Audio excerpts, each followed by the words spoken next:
In Selvi, we get the theme of control, appearance, self-importance, selfishness, greed, desperation and freedom. In the story, Mohan has absolute control over Selvi, the celebrity singer. After reading the story, the reader gets that the writer may be exploring the theme of control.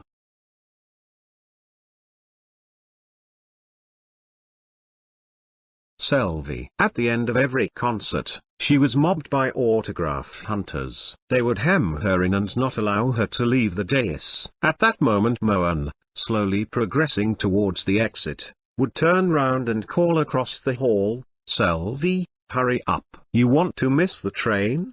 Still a lot of time, she could have said, but she was not in the habit of ever contradicting him. For Mohan this was a golden chance not to be missed, to order her in public and demonstrate his authority. He would then turn to a group of admirers waiting to escort him and Selvi, particularly Selvi, to the car, and remark in apparent jest, "Left to herself, she'll sit there and fill all the autograph books in the world till doomsday. She has no sense of time." The public viewed her as a rare, ethereal entity, but he alone knew her private face. Not bad looking, he commented within himself when he first saw her, but needs touching up.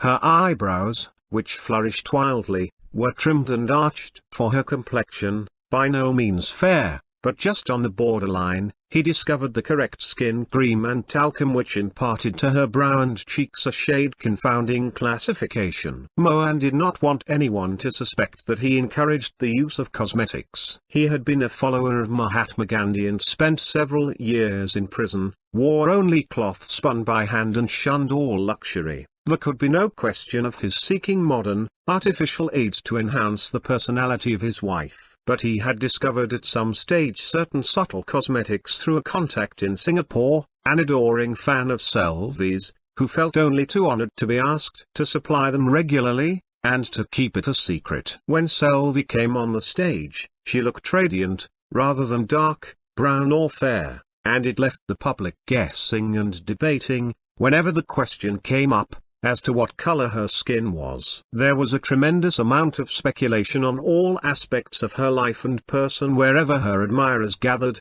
especially at a place like the Borderless where much town talk was exchanged over coffee at the tables reserved for the habitués. Varma, the proprietor, loved to overhear such conversation from his pedestal at the cash counter, especially when the subject was Selvi. He was one of her worshippers, but from a distance, often feeling, "Goddess Lakshmi has favored me, I have nothing more to pray for in the line of wealth or prosperity, but I crave for the favor of the other goddess, that is Saraswati, who is in our midst today as Selvi the divine singer. If only she will condescend to accept a cup of coffee or sweets from my hand, how grand it would be." But alas, whenever I bring a gift for her, he takes it and turns me back from the porch with a formal word of thanks. Varma was only one among the thousands who had a longing to meet Selvi. But she was kept in a fortress of invisible walls. It was as if she was fated to spend her life either in solitary confinement or fettered to her jailer in company. She was never left alone, even for a moment, with anyone. She had been wedded to Mohan for over 2 decades and had never spoken to anyone except in his presence. Visitors kept coming all day long for a glimpse from Selvi, but few ever reached her presence. Some were received on the ground floor, some were received on the lawns, some were encouraged to go up the staircase, but none could get a glimpse of her, only of Mohan's secretary or of the secretary's secretary. Select personalities, however, were received ceremoniously in the main hall upstairs and seated on sofas. Ordinary visitors would not be offered seats, but they could occupy any bench or chair found scattered here and there and wait as long as they pleased,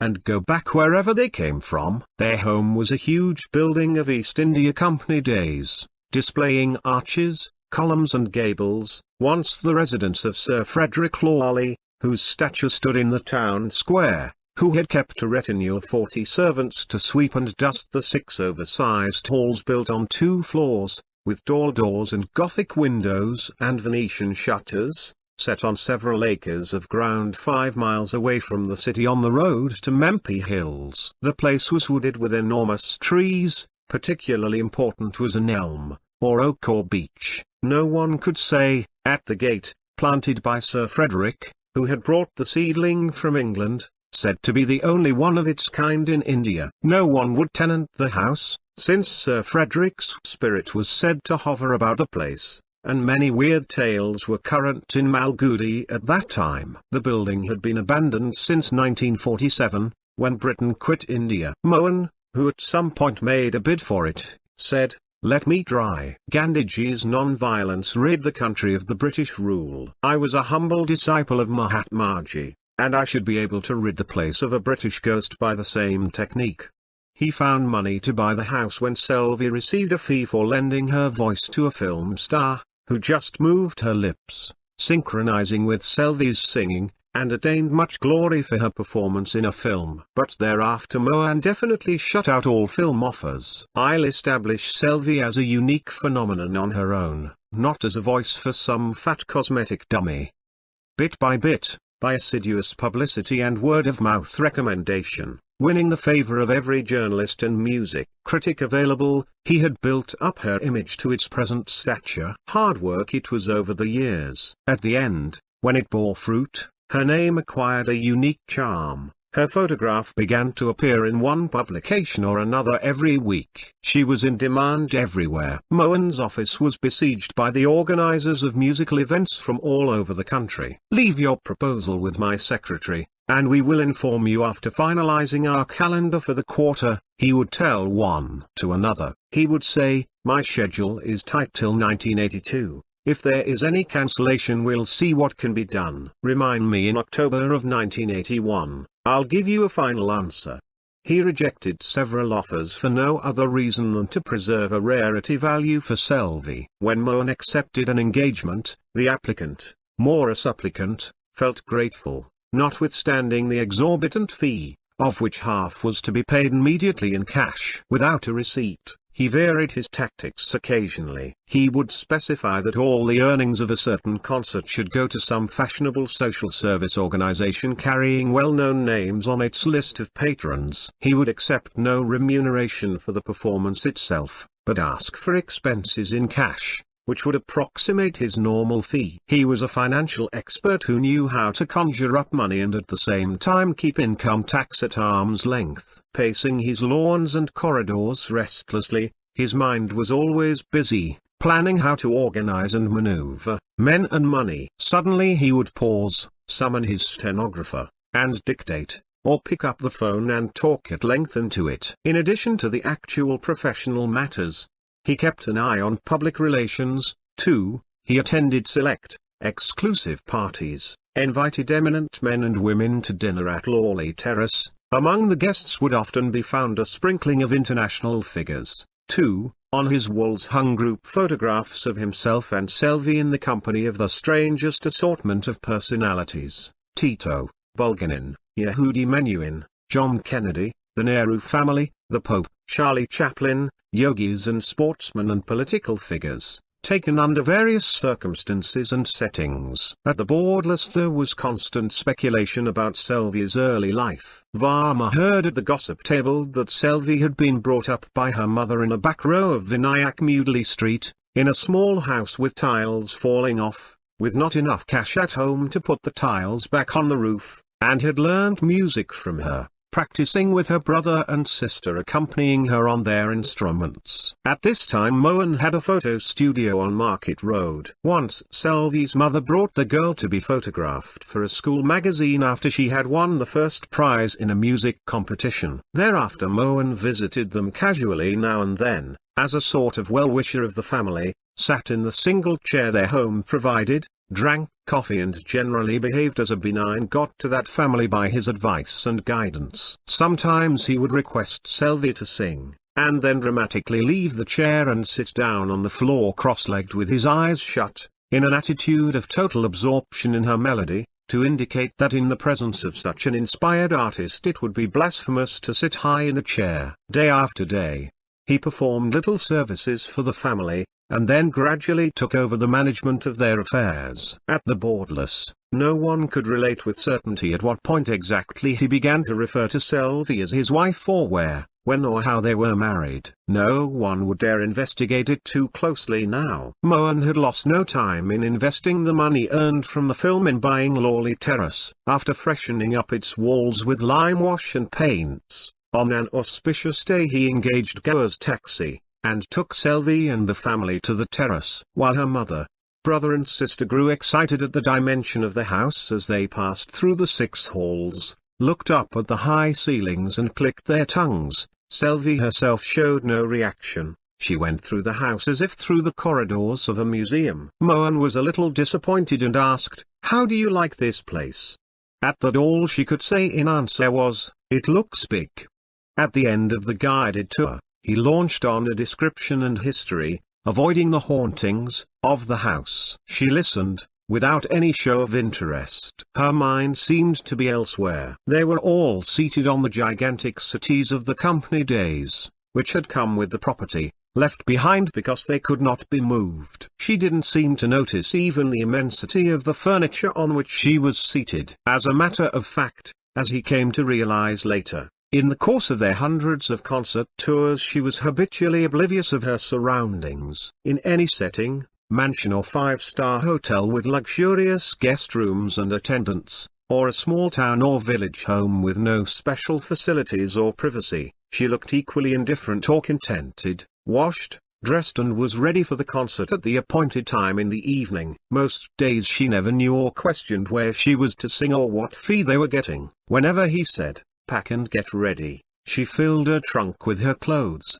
toiletry and tonic pills, and was ready, not even questioning where they were going. She sat in a reserved seat in the train when she was asked to do so, and was ready to leave when Mohan warned her they would have to get off at the next stop. She was undemanding, uninquiring, uncomplaining. She seemed to exist without noticing anything or anyone, wrapped in some secret melody or thought of her own. In the course of a quarter century, she had become a national figure, traveled widely in and out of the country. They named her the goddess of melody. When her name was announced, the hall, any hall, filled up to capacity and people fought for seats. When she appeared on the dais, the audience was thrilled as if vouchsafed a vision, and she was accorded a thundering ovation. When she settled down, gently cleared her throat and hummed softly to help the accompanists tune their instruments, a silence fell among the audience. Her voice possessed a versatility and reach which never failed to transport her audience. Her appeal was alike to the common,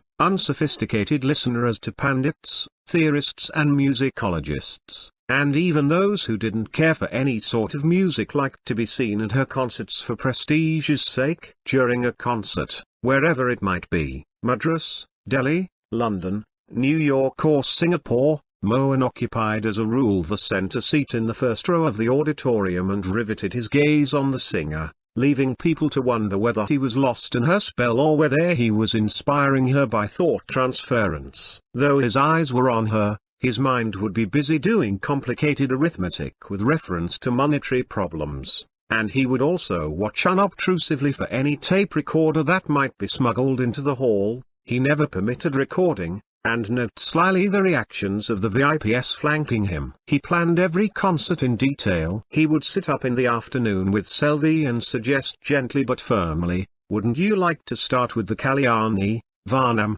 the minor one?"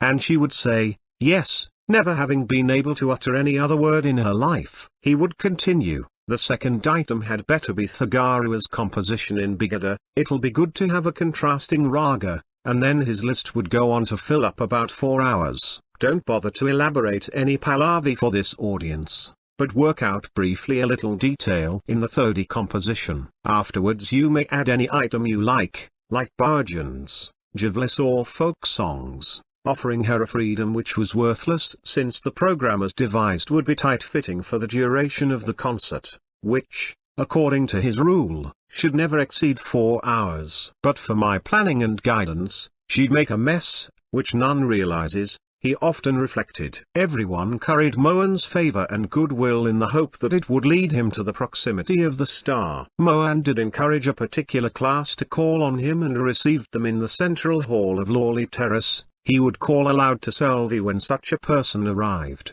"Here is so-and-so come." It would be no ordinary name, only a minister or an inspector general of police or the managing director of a textile mill, or a newspaper editor, who in his turn would always be eager to do some favor for Mohan, hoping thereby to be recognized eventually by Selvi as a special friend of the family. Selvi would come out of her chamber 10 minutes after being summoned and act her part with precision, a wonderful smile, and namaste, with her palms gently pressed together, which would send a thrill down the spine of the distinguished visitor, who would generally refer to her last concert and confess how deeply moving it had been, and how particular raga kept ringing in his ears all that evening, long after the performance. Selvi had appropriate lines in reply to such praise. "Of course, I feel honored that my little effort has pleased a person of your caliber." While Mohan would interpose with a joke or a personal remark, he didn't want any visitor, however important, to hold her attention, but would draw it to himself at the right moment. At the end Mohan would feel gratified that his tutored lines, gestures and expressions were perfectly delivered by Selvi. He would congratulate himself on shaping her so successfully into a celebrity. "But for my effort, she'd still be another version of her mother and brother, typical Vinayak Mudli Street products, and nothing beyond that. I am glad I've been able to train her so well." In order that she might quickly get out of the contamination of Vinayak Mudli Street, he gently, unobtrusively, began to isolate her from her mother, brother and sister. As time went on, she saw less and less of them. At the beginning a car would be sent to fetch them, once a week, but as Selvi's public engagements increased, her mother and others were gradually allowed to fade out of her life. Selvi tried once or twice to speak to Mohan about her mother, but he looked annoyed and said, "They must be all right. I'll arrange to get them, but where is the time for it? When we are able to spend at least 3 days at home, we will get them here." Such a break was rare. Generally they came home by train or car and left again within 24 hours. On occasions when they did have the time, and if she timidly mentioned her mother, he would almost snap, I know, I'll send Manny to Vinayak Street, but some other time. We have asked the governor to lunch tomorrow and they will expect you to sing, informally of course, for just 30 minutes. The day after that?"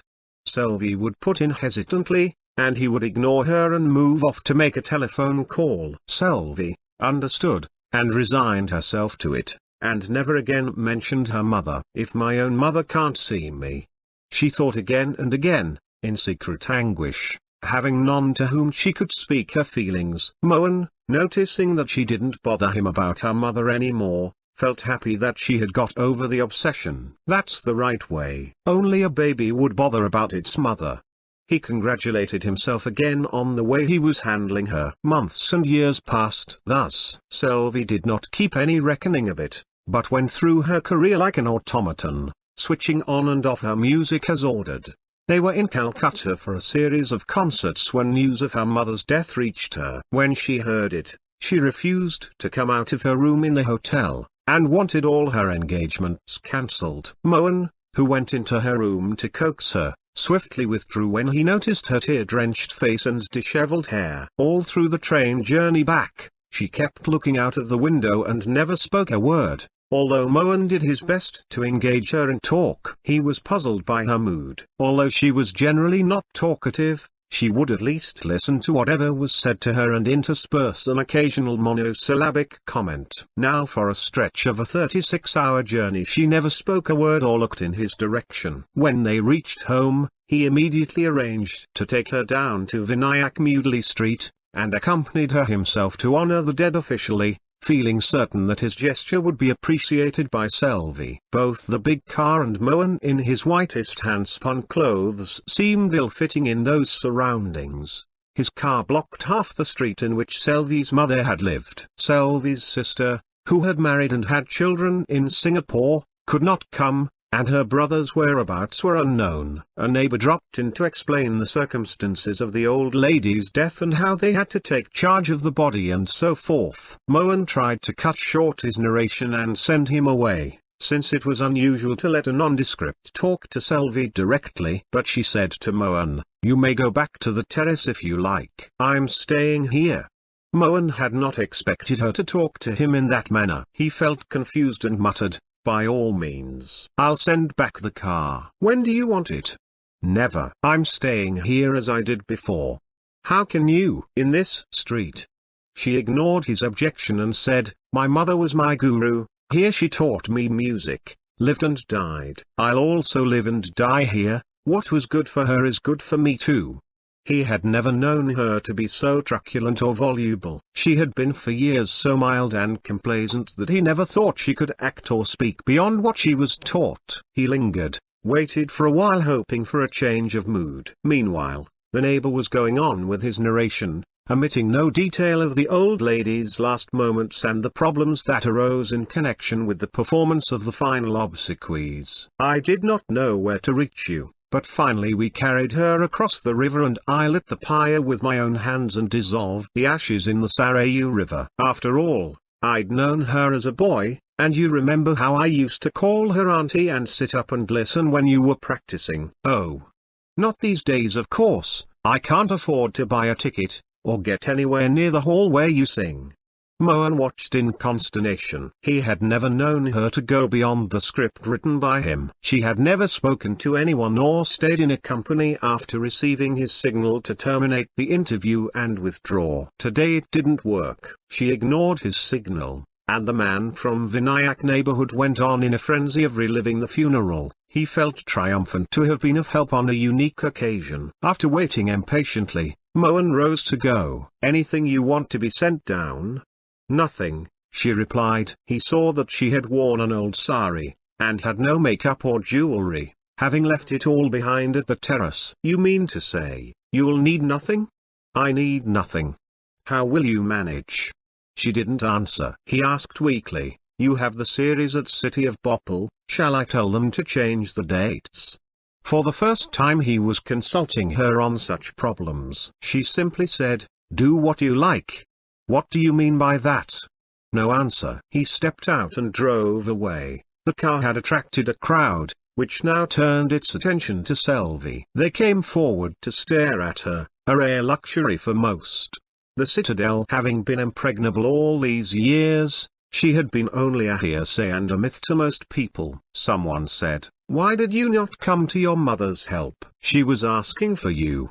Selvi broke down and was convulsed with sobs. 3 days later Mohan came again to announce, "On the 30th you have to receive an honorary degree at the Delhi University." She just shook her head negatively. "The Prime Minister will be presiding over the function." When pressed, she just said, "Please leave me out of all this, leave me alone. I want to be alone hereafter. I can't bear the sight of anyone. Just this one engagement. Do what you like after that. Otherwise it will be most compromising. Only one day at Delhi. We will get back immediately. Also you signed the gramophone contract for recording next month." She didn't reply. Her looks suggested that it was not her concern. "You'll be landing me in trouble, at least, the present commitments." It was difficult to carry on negotiations with a crowd watching and following every word of their talk. He wished he could have some privacy with her, but this was a one-room house, where everybody came and stood about or sat down anywhere. If he could get her alone, he would either coax her or wring her neck. He felt helpless and desperate, and suddenly turned round and left. He came again a week later, but it proved no better. She neither welcomed him nor asked him to leave. He suggested to her to come to the car. This time he had brought his small car. She declined his invitation. After all, that woman was old enough to die, he reflected. This fool is ruining her life.